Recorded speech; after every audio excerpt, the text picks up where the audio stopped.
And what's up, everybody? I'm back with another movie review. Today, I'm going to be reviewing Treasure Buddies. If you guys remember, if you guys saw my review of Air Buddies, this is a sequel off of that movie. I don't remember exactly when was released. Probably around 2007, 2008 times. I don't know. Um, but yeah, it's just kind of a sequel off of that. And I got a lot of thoughts on this movie, so let's just jump right into it, shall we? Um, as far as a lot of things that they carry over from the last movie to this one, the characters, I guess, are kind of the same. They're not really, I guess. I mean, I don't know. We don't get to really see a lot of the recurring characters from the last movie, except for the ones that adopted the dirt dog, the dirt bud, or whatever his name is.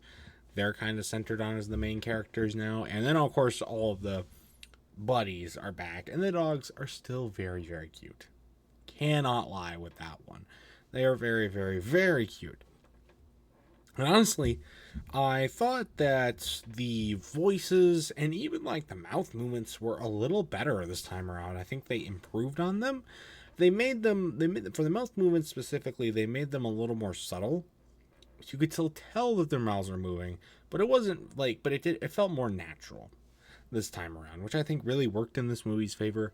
The voices are, for the most part, more tolerable than they were in the last movie.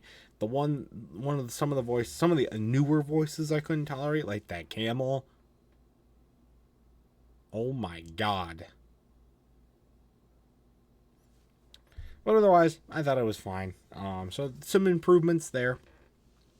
However, the CGI and the green screens in this movie are still terrible. You can tell they're very shoehorned. You can tell that they're very cheaply made, and they just don't look good at all. I don't know if that's how a lot of movies looked back then or not. I don't know. However,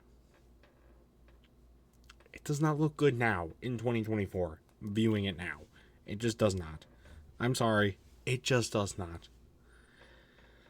And that monkeying around line was not funny. Sorry. Just wasn't. Just wasn't funny. Sorry. Um. Also, a lot of the clues are super easy. Like, for example, the fact that the tower that has the thing to point the moonlight to where the tomb is, right outside their window. What? And the fact that there's just a giant gaping hole that perfectly fits this one thing that can fit in there, and they happen to have it, and that it can be used at every door entrance. Convenient. Very fucking convenient. And there's like kind of a lot of the other clues stuff, and like the fucking dogs deciphering this bullshit in the tomb, going down through all the traps and shit like that. Just what the fuck? Just what the fuck, guys? Come on.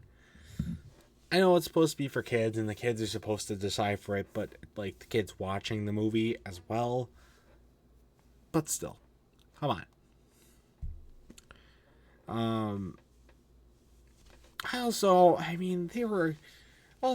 think the characters as a whole are fine. I really like the grandpa because you can tell that he's just very, very enthusiastic about his grandson getting involved in kind of like exploration, archaeology, history, and all that kind of stuff. And the kid's very enthusiastic with that as well. And I think their connection and their relationship is very wholesome in the movie. They really do like working with each other, and so that's a really, really cool piece. I like the kid too. The kid's fine. He does a good job. But the movie was trying to include a plot twist for the villain, where the audience is supposed to think that the guy with the knife is the one that's the main villain, but then it ends up being the businessman that drags them along on this adventure anyways. Just saying. Just saying. I could see that coming from the moment we saw the villain, the actual villain, not with the one that they thought was supposed to be the villain, the actual villain. The moment he walked in at that very opening scene at the museum, I knew he was going to be the villain. Because all villains have cats. What does that say about me? I don't know. But I'm also not a rich businessman yet. So there you go. I'm just saying, I could decipher that from the start. I'm sure a lot of other people could too. Maybe not their target audience, which definitely wasn't me, but I could. So, but otherwise, I mean, as far as the movie goes, this movie's better than Air Buddies in my opinion. Mostly because I think there's a much more exciting plot.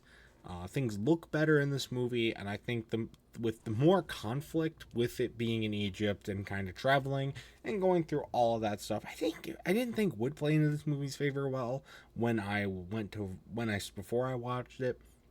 But after watching it, it definitely did play more into the movie's favor, and I really, really liked that aspect of it.